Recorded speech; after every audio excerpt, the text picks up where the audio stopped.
Tell us about how inaccessible and unstable housing conditions has affected you.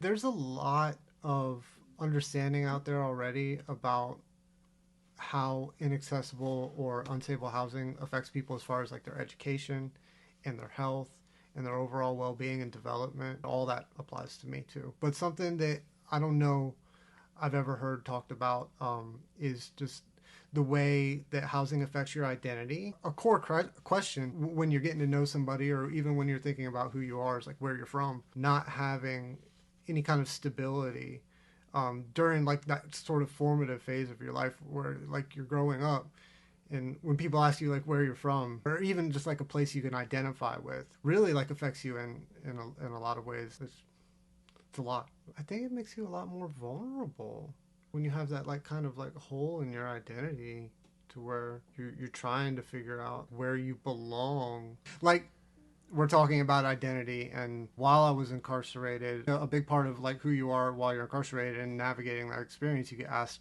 pretty often like where you're from, and not having an answer that like felt like a true answer. Having moved around so often, I often told people while I was incarcerated that I was from the Department of Corrections, and you know that was probably more true than any other answer I could have given.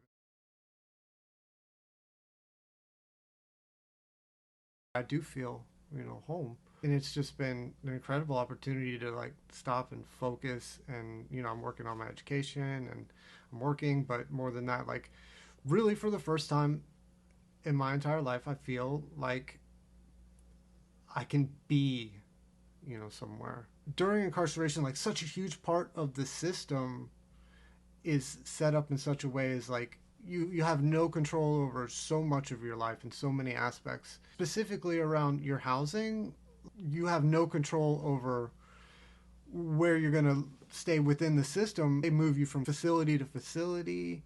And within that facility, you have no control over that as well. And like that lack of personal control is also an explicit tool for the purposes of having a more firm control over us. People are moved from facility to facility for the purposes of like what they call security reasons, but also like moving people around within the system is a punishment.